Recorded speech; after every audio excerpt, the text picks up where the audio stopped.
Salam saudara-saudaraku yang diberkati Tuhan Yesus Kristus. Kita berjumpa kembali di dalam program Renungan Kristen Kristus Alfa Omega. Bapak Ibu Saudaraku dikasih Tuhan, kita akan melanjutkan kembali topik renungan kita tentang hidup bahagia di hadapan Tuhan. Kali ini kita masuk pada bagian yang terakhir, yaitu bagian yang ke-8. Mari kita baca kembali di dalam Matius pasal 5 ayat yang ke-10 sampai 12. Firman Tuhan berkata demikian, "Berbahagialah orang yang dianiaya oleh sebab kebenaran, karena merekalah yang empunya kerajaan surga. Berbahagialah kamu jika karena aku engkau dicela dan dianiaya, dan kepadamu difitnahkan segala yang jahat. Bersukacitalah dan bergembiralah, karena upahmu besar di surga.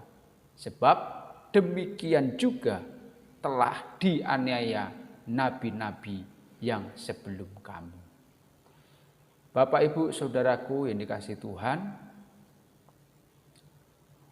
di dalam ucapan bahagia yang dikhotbahkan Tuhan Yesus, pada bagian yang terakhir ini saya melihat ini sesuatu yang sangat sulit untuk dilakukan oleh setiap orang percaya. Tapi sesungguhnya inilah kenyataan kita dalam mengiringi Yesus. Bahwa kalau kita ingin hidup bahagia di hadapan Tuhan, kita harus belajar mengikuti, menjalani hidup seperti yang Tuhan kehendaki. Termasuk ayat ini, Bapak Saudara yang kasih Tuhan. Kalau kita mau bahagia di hadapan Tuhan kelak, kita harus melalui proses yang namanya penderitaan. Dan Tuhan Yesus katakan dalam ayat tadi, berbahagialah orang yang dianiaya, berbahagialah orang yang dicela, berbahagialah orang yang difitnah. Dalam segala hal, Bapak Ibu Saudara yang kasih Tuhan, ya. Di sini Tuhan mengingatkan kepada kita bahwa sesungguhnya mengikut Tuhan Yesus tidaklah mudah, karena kita akan menghadapi banyak penderitaan. Bukankah itu yang dikatakan Tuhan Yesus?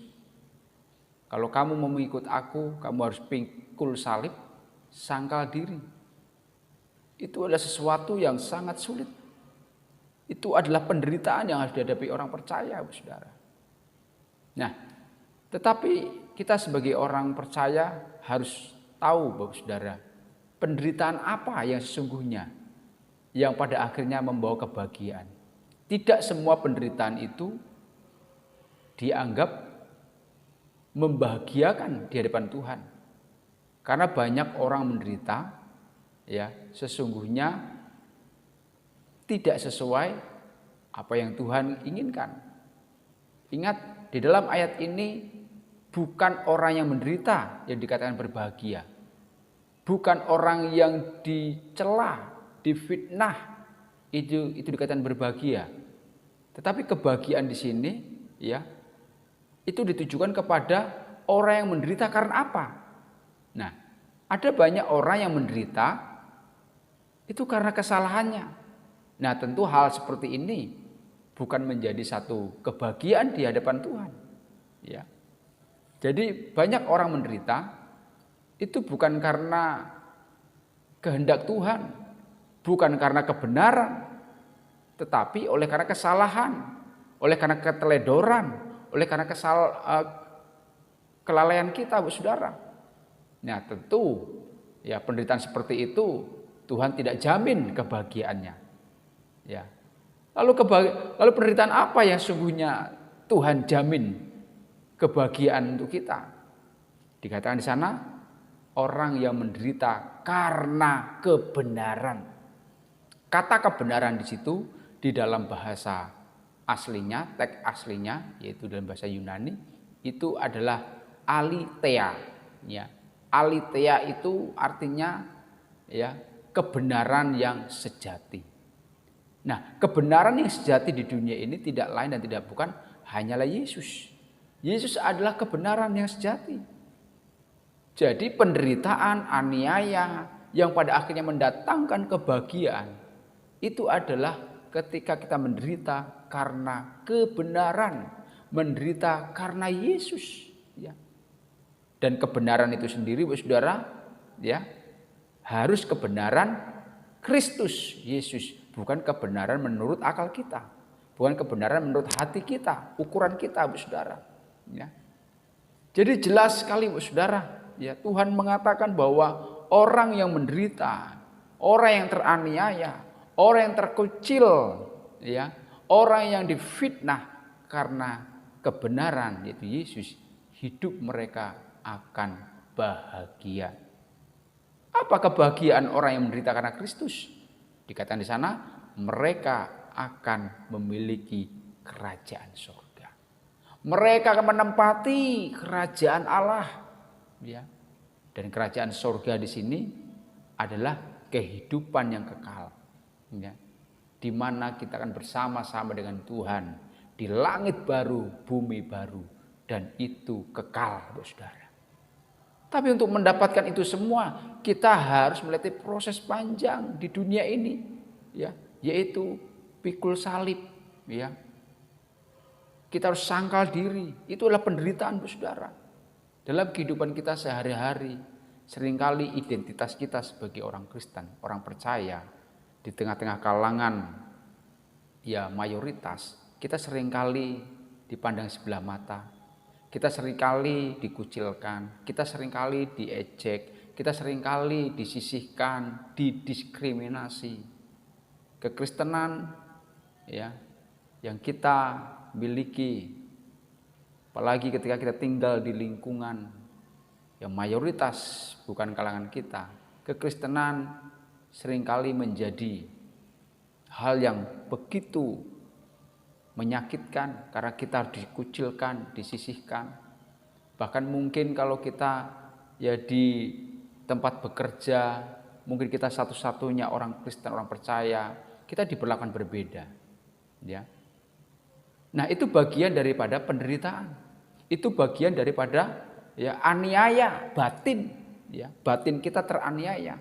Tapi sesungguhnya penderitaan dan aniaya yang kita hadapi hari ini belum sebanding dengan aniaya yang dihadapi tokoh-tokoh Alkitab terdahulu, Saudara. Para nabi, para rasul, di mana mereka juga pernah menderita lebih mengerikan. Bukan hanya menderita secara batiniah mereka, tapi mereka menderita secara jasmani. Mereka benar-benar teraniaya fisiknya, ya, dibunuh, dipenjarakan secara sadis, Saudara. Ya, tapi mereka bertahan, mereka tetap bersukacita. Nah, inilah kebahagiaan ya orang yang menderita karena Kristus, ya, bahwa kita akan suatu saat mendapatkan hak untuk bersama dengan Tuhan di surga. Ya. Rasul Paulus di dalam Roma pasal 8 ayat yang ke-37 mengatakan, dalam semuanya itu kita adalah orang-orang yang lebih daripada orang-orang yang menang.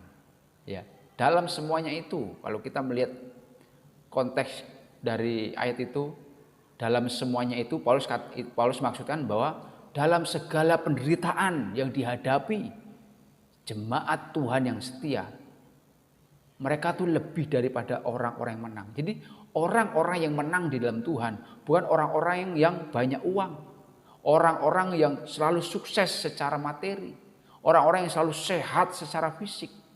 Ya, kalau kita melihat kehidupan orang-orang percaya, ya jemaat mula-mula, ya di Roma, mereka secara fisik, secara lahiriah mereka sangat menderita.